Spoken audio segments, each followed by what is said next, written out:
Hello guys, welcome to my channel Gaurita blog. So कैसे हैं आप सब लोग? आई होप आप लोग बहुत अच्छे होंगे। मैं भी बहुत अच्छी हूँ हमेशा की तरह। थैंक यू फॉर पूछिंग। सो जैसा कि मैंने बोला था कि पार्ट 1 के बाद पार्ट 2 आएगा, सो हाजिर हूँ आपके सामने पार्ट 2 के साथ में। एंड बने रहिए ब्लॉग में, देखिए लास्ट तक क्या क्या रहा था हमारे साथ एक्सपीरियंस, जो कि हम आपके साथ शेयर करना चाहते हैं। तो गाइस सुबह के बजे 6:30 और गाड़ी जो है पार्किंग में लगा दी है। और पार्किंग जो है वो संगम घाट के सबसे नज़दीक वाली पार्किंग है। हमारी जो गाड़ी है वो सबसे लास्ट तक पहुंच चुकी थी, जहां तक गाड़ियां जा सकती थी। उससे आगे गाड़ियां बिल्कुल भी नहीं जा सकती थी। सो इस बात की हमें सबसे ज़्यादा खुशी थी कि हमने ट्रैफिक बीट किया और रात भर गाड़ी चलाई, इसका कुछ तो फ़ायदा मिला। एंड फिर हम चारों निकल चुके थे संगम घाट की तरफ। रोड देख के तो लग रहा था कि बहुत कम भीड़ है, लेकिन जो भी है देखते हैं आगे क्या चलता है। तो गाइस हम लोग संगम पहुँच चुके हैं। ये हमारे भाई हैं, लेकिन लग रहे हैं काई हैं। ये भी हमारे भाई हैं, इन्हें तो जानते ही हो। ठीक है, जल ला के थोड़ी सी छीट ऐसे ऐसे मार दूंगी, सबके ऊपर पहुंच जाएगी। जितने भी लोग मेरा ब्लॉग देखेंगे सबके ऊपर संगम की अमृत की बूंदें बरस जाएंगी, सबके पाप धुल जाएंगे। अब आपको ऊपर से, पुल के ऊपर से संगम दिखाने वाले हैं।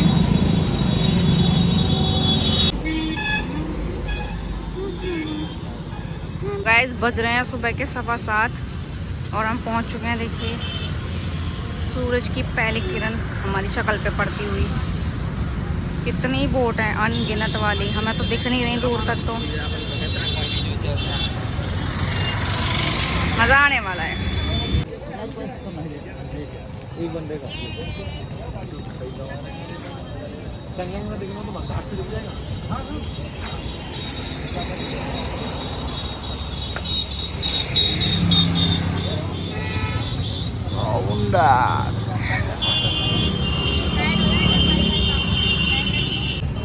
ऐसे मंगे से ना लग रहा है, मांगने वाले से ऐसे दे दो रे, अल्लाह का नाम भाई।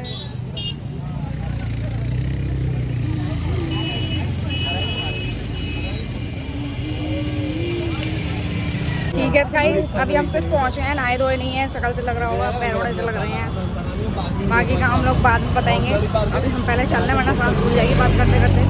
मिलते हैं बाद में, बाय बाय। तो गाइस पूरे 45 मिनट चलने के बाद हम लोग वहाँ पुल पे पहुँचे थे। और वहाँ पतिदेव ने एक अंकल से बात की और उन्होंने डिटेल में सारी चीज़ें समझाई। उन्होंने बोला कि आप बहुत आगे आ चुके हो, पीछे है संगम जाने का रास्ता। सो हम फिर इतना पीछे चल के गए और जब हमें अंदर एंट्री मिली और जब हम पीछे की तरफ आ रहे थे ना, तो हमने देखा कि यार रेलिंग कूद कूद के, मतलब 6-6, 7-7 फुट की रेलिंग कूद कूद के सब लोग जा रहे थे। तो हमने सोचा यार इतना तो हम पहले ही थक चुके हैं, तो क्यों ना हम भी कूद लें। हमने तो बस आगे पैर बढ़ाया ही था। वहाँ पुलिस वाले अंकल ने जो लोग पहले से चढ़ रहे थे उनको देखा और भाग के आए डंडा लेके। और फिर हम तो भाई देख के ही भाग गए। फिर हमने थोड़ा सा आगे जाके देखा तो वहाँ फिर से मतलब वही रेलिंग कूद रहे थे लोग। तो भाई हमारे मन में भी थोड़ा सा आ गया यार, और कितना ज़्यादा चलना पड़ेगा। बाइक वगैरह वाले दिख रहे थे वहाँ पे, उनसे भी हमने बात की थी, लेकिन वो बहुत ज़्यादा चार्ज मांग रहे थे भाई। तो फिर हमने सोच लिया अब इतनी दूर आ गए हैं तो अब हम पैदल ही जाएंगे यार। इतनी उम्र भी ना हो गई है हमारी जो हमसे चलाना जाए। तो हमने बस ठान लिया और हम बढ़ते चले गए। एंड हमने रास्ते में जितने भी अंकल से पूछा ना, सब ने अलग अलग जवाब दे के दिमाग ख़राब कर दिया। हमने बोला कितना दूर रह गया है, आधा किलोमीटर रह गया बस। अभी हमने आगे जाके फिर पूछा, अभी तो 1.5 किलोमीटर रह गया है बस। अभी फिर से आगे जाके पूछा, अभी तो सिर्फ 2 किलोमीटर रह गया, आप चले जाओ। और मतलब चलते जाओगे तो सामने ही पड़ जाएगा, बिल्कुल आपको कहीं मुड़ने की ज़रूरत नहीं है भाई। मतलब जितना आगे बढ़ रहे थे ना किलोमीटर्स, उतने ज़्यादा बढ़ रहे थे। लेकिन हमें सुकून जब मिला जब हमें संगम द्वार दिख गया दूर से कि हाँ अब हम फाइनली पहुंच चुके हैं। तो गाइस अभी जो संगम द्वार तक की भीड़ आप देख रहे हो वो कुछ भी नहीं है। हमने जब संगम द्वार पार करा ना, भीड़ तो जब थी देखने लायक भाई। मेरा तो सर ही चकरा गया। मैंने सोचा यार नहा तो कैसे भी लेंगे, लेकिन चेंज कहाँ करेंगे, बैग कहाँ रखेंगे, कैसे मैनेज होगा सारा कुछ। वहाँ तो भाई नज़र हटते ही चीज़ें गायब हो रही थी। बस अपनी नज़र बनाए रखो। हमारे बैग से बोतलें गायब हो गई थी। हम जब जल लेने के लिए पहले से बोतल लेके आए थे, वो भीड़ में बोतल ही गायब कर ली। इसलिए अपने सामान की स्वयं रक्षा करते हुए मैंने तो एक भाई को खड़ा कर दिया, भाई तू चप्पल और बैग पे बिल्कुल अपना ध्यान बना के रखियो, इधर उधर कम देखियो, तो इन चीज़ों को ज़्यादा देखियो, तू सामने देखेगा चप्पल नीचे से गायब हो जाएंगे। एंड दूसरा भाई बोला कि चलो मैं आपकी वीडियो बनाता हूँ, तो वो हमारे साथ ही आ गया था। एंड हम लोग मुश्किल से 5 मिनट भी नहीं नहाए थे। मैंने तो सबके नाम की जल्दी जल्दी डुबकी लगाई, ससुराल वालों के नाम की, फिर मायके वालों के नाम की, फिर भूले बिछड़ों के नाम की, मतलब सबके नाम की डुबकी लगा के आई थी। कोई भी मुझसे शिकायत ना कर सके कि अरे यार तू हमारे नाम की डुबकी नहीं लगा के आई, इसलिए मैंने पहले ही सबका काम कर दिया था। एंड जल भी सबके लिए लेके आई थी मैं थोड़ा थोड़ा। तो हम फिर है ना नहा के मतलब निकल ही रहे थे, तो फिर पीछे जो हमारे अंकल आंटी जी खड़े थे उन्होंने बोला कि हमारे फ़ोटोज़ वगैरह खींच दो, तो हमने उनके फ़ोटो खींचे और फिर हम लोग निकल के आ गए थे, क्योंकि उन दोनों को भी नहाना था। एंड जो भीड़ थी ना वो बढ़ती जाने वाली थी, सब लोग कह रहे थे कि भीड़ बढ़ने वाली है, इसलिए हम लोग फिर अपना टाइम से निकल आए। और फिर मैं जब चेंजिंग रूम में पहुंची, वहाँ इतना गंदा कर रखा था। लेडीज़ें पता नहीं क्या करती हैं, उनके खुद की चीज़ें, खुद की व्यवस्था के लिए जो सुविधाएं करी गई थी ना, उनको गंदा करती हैं। उनको खुद को इतनी अकल नहीं होती है कि ये चीज़ें हमारे लिए करी गई हैं और हम ही, क्योंकि मैंने तो जैसे ही चेंजिंग रूम का गेट खोलता देखा ना यार, मुझे तो वॉमिट आने लगी थी। और मैंने फिर थोड़ी देर वेट किया, क्योंकि दूसरे चेंजिंग रूम में और लड़कियां थी, तो मैंने थोड़ा सा वेट किया। फिर वो निकल के आई, वो थोड़ा सा साफ था उससे, तो मैंने सोचा यार चलो कैसे भी मैनेज तो करना ही पड़ेगा। तो यार इतना तो सोचा करो कि हमारी लिए चीज़ें रखी गई हैं सुविधा के लिए, तो वो चीज़ें तो गंदी ना करें। खैर हम लोग फिर अपना नहा धो के ना एकदम रेडी हो गए थे, और फिर हमने देखी तो वहाँ भीड़ और बढ़ती जा रही थी सच में। फिर बढ़ती हुई भीड़ को देख के पतिदेव ने बोला कि यार जल्दी जल्दी निकलते हैं, थोड़ा जल्दी जल्दी पैर चला लो। और भूख भी बहुत तेज लगी हुई थी, क्योंकि हमने रात में ही खाना खाया था, उसके बाद हमने कुछ भी नहीं खाया था। हम बस सुबह पहुंचे और हम इधर निकल आए थे। और चलते चलते जो हमारी हालत ख़राब हुई है ना, वो हम बयां नहीं कर सकते। अगर ये धूप साथ ना देती ना हालत ख़राब करने में, तो हमारी हालत इतनी ज़्यादा ख़राब नहीं होती। धूप इतनी ज़्यादा तेज़ हो गई थी कि बस चलने में ऐसा लग रहा था कि अब कुछ बस खाने को मिल जाए पहले। लेकिन फिर एक आंटी मिली, वो तिलक लगा रही थी सबको, तो मैंने सोचा यार मैं भी लगवा ही लूँ।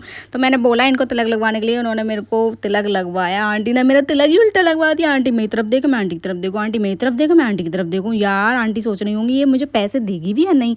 लेकिन फिर मैंने कहा आंटी सही कर दो, थोड़ा हो जाए। तो फिर आंटी ने सही किया, मतलब जैसा भी हुआ ठीक था। तो मैंने फिर उनको पैसे दिए और फिर हम लोग आगे बढ़ के आ गए थे। इन लोगों में से किसी ने भी मतलब माथे पर तिलक वगैरह कुछ भी नहीं लगवाया था, ना चंदन लगवाया। ये बोले कि यार पसीने आएंगे, सब नीचे बह के आएगा, आंखों में गिरेगा, इससे अच्छा कि हम लोग ना ही लगवाएं। तो जो भी है तुम ही लगवा लो, ठीक है। मैंने भी आंटी को देखते हुए लगवा लिया था। यार कभी कभी चीज़ें ना चाहते हुए भी कर लेनी चाहिए, तो वही मैंने किया कि मतलब मैंने लगवा लिया बस आंटी को देखते हुए। तो बस उसको लगवाने के बाद हम लोग निकल आए थे आगे की तरफ। एंड हमने जो सबसे पहले चीज़ खोजी वो थी एक खाने पीने की जगह अच्छी सी कोई मिल जाए बस। तो हम जब गए थे ना, तो हमने बर्गर किंग, डोमिनोज़ वगैरह और बहुत सारी चीज़ें देखी थी। तो हमें बस वही इसी जगह का इंतज़ार था कि वो जगह कब आएगी। फिर लेकिन हमने जल्दी रास्ता कवर कर लिया था, जल्दी जल्दी चल के आ रहे थे भीड़ की वजह से। तो फिर हम पहुँच गए थे वहाँ बर्गर किंग में, और मैं अपनी शक्ल देखती आ रही थी कैमरे में कि यार लगाया कैसा आंटी ने, सही भी लग रहा है या नहीं। देखा तो उस पर दिख ही नहीं रहा था कुछ, बस ऐसा रेड रेड जैसे मल दिया आंटी ने, वैसा लग रहा था। तो मैंने कहा चलो। एंड यहाँ आप लोग देख सकते हो कि भीड़ जो है वो सच में ही बढ़ती जा रही थी, और हमें मालूम पड़ा कि योगी जी आ रहे हैं आज। तो हो सकता है कि शायद उसकी वजह से भी थोड़ी भीड़ ज़्यादा हो गई होगी, इधर उधर रास्ते बंद कर दिए हों। तो हम जो है वो फाइनली पहुंच चुके थे अपने वो फूड स्टॉल पे, जो हम देख के गए थे कि हमें यहीं आके खाना है। और वहाँ मैंने मंगाई थी राजस्थानी कचौड़ी, जिसका टेस्ट था पता नहीं यार क्या था वो, मैं तो समझ ही नहीं पाई थी। ये दोनों तो मतलब मेरी शक्ल देख के ऐसे भागे ना वहाँ से कि हमें अब ये लेके आते, हम ये लेके आते, ताकि इनको खानी ना पड़े। और वो मैंने जैसे जैसे खाई है मैं बयां नहीं कर सकती, मैं फेंक भी नहीं सकती थी ऐसे अन्न को, तो इसलिए मैंने बस वो कैसे भी खा ली। और फिर ये लोग लेके आए थे पूरी सब्जी एंड पिज़्ज़ा ऑर्डर करके आए थे। और पिज़्ज़ा वाले के यहाँ तो इतनी भीड़ हो रखी थी, वो हमें तो कम से कम 20 मिनट में मिला था। 20 मिनट के वेट करने के बाद मैंने तो इन लोगों को मना किया था कि यार यहाँ ये क्या ही क्वालिटी मेंटेन कर रहे होंगे, लेकिन ये लोग नहीं माने। इन्होंने मंगाया कि हमारा बहुत मन है पिज़्ज़ा खाने का, और एक से दूसरा बोट हो जाए फिर तो आप हार ही गए समझ लो। तो वहाँ मैं हार चुकी थी, और इन लोगों ने पिज़्ज़ा मंगा लिया था। और उसका बेस देख के इनके जो शक्ल बनी थी, अरे यार इन्होंने तो सारा मामला ही ख़राब कर दिया। ब्रेड का बेस बना के रख दिया इन्होंने। और पतिदेव बोले कि यार भीड़ बहुत बढ़ रही है, जल्दी जल्दी निकलो खा के। बस इनका तो यही काम है, जल्दी जल्दी निकलो, जल्दी जल्दी निकलो। पिज़्ज़ा की शक्ल देख के तो इनकी शक्ल बनी गई थी, अब खा के मालूम पड़ता है कि क्या है क्या नहीं है। तो भाई मैंने तो एक बाइट खाया था और वहीं की वहीं रख दिया। मैंने कहा यार किसी को खाना हो तो खा लेना। तो इनमें से किसी ने वो खाया था, लेकिन मुझे तो बिल्कुल बकवास लगा। 300 रुपये एकदम बेस्ट लगे मुझे।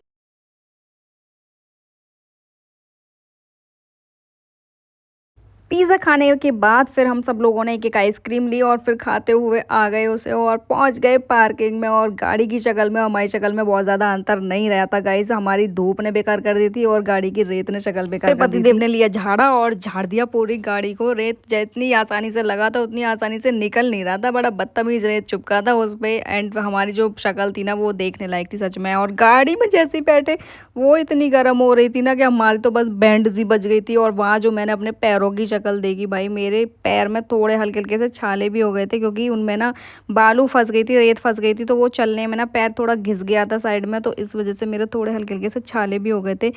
और गाड़ी में बैठते ही जो सबसे पहली चीज़ लगी कि यार जल्दी गाड़ी चल जाए बस कैसे भी, क्योंकि इतनी ज़्यादा गर्म हो रही थी गाड़ी कि बैठा नहीं जा रहा था बिल्कुल। फिर हम लोग जल्दी से बैठे और गाड़ी हमारी निकल चुकी थी। एंड पतिदेव अभी तक 1 मिनट के लिए भी सोए नहीं थे, उन्होंने पूरी रात भी गाड़ी चलाई थी। मैंने उनको बोला कि यार होटल वगैरह ले लेते हैं, रुक लेते हैं, सो लेना, थोड़ा आराम हो जाएगा तब जाके हम लोग फिर से चलेंगे। लेकिन उन्होंने सोचा कि मतलब अगर मैं आज घर पहुँच जाता हूँ तो मेरे को कल संडे आराम करने को मिल जाएगा, तो वो फिर नहीं रुके। इन्होंने जैसे भी है चाय पी पी के, जूस पी पी के रास्ता काट दिया था। और हम ऐसे थे कि हमें दोबारा नींद आने लग गई थी लेटे लेटे। और हमारे नींद आने पे जो इन दोनों ने मज़े किए हैं ना, कभी गन्ने का जूस, कभी कहीं रुके कभी कहीं रुके भाई। बाद में जो उन्होंने हमें बताया है, चिढ़ाया है, बहुत गुस्सा आ रही थी कि हम क्यों नहीं जगे हुए थे उस टाइम पे।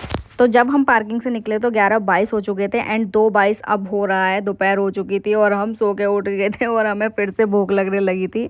एंड पतिदेव ने बोला कि गाड़ी में जूस रखा हुआ है तो वो पी लो, लेकिन फ्रूट जूस पीने का बिल्कुल मन नहीं था। इतनी ज़्यादा गर्मी हो रही थी कि ऐसा लग रहा था कि कोल्ड ड्रिंक मिल जाए। मैंने बोला पतिदेव कोल्ड ड्रिंक मंगाई जाए, तो उन्होंने बोला कि अभी थोड़ी देर बाद गाड़ी रुकूंगा, पेट्रोल पंप पड़ेगा तो मेरे को पेट्रोल भी डलवाना और तुम लोग कोल्ड ड्रिंक वगैरह कुछ भी मंगा लेना जो भी है। तो फिर उन्होंने थोड़ी देर बाद गाड़ी रोकी और वो पेट्रोल डलवाने लगे। फिर हम लोग कोल्ड ड्रिंक मंगाई और कोल्ड ड्रिंक वगैरह पी। और जो भी गाड़ी में हमारे पास स्नैक्स वगैरह रखे थे, बिस्किट, नमकीन और बेकरी वगैरह जितने भी सामान रखे थे हमने सारे खत्म कर दिए, क्योंकि अब तो सीधे घर ही जाना था। और अभी हम बचा के करते क्या उसको, क्योंकि शाम को सीधे खाना खाना था।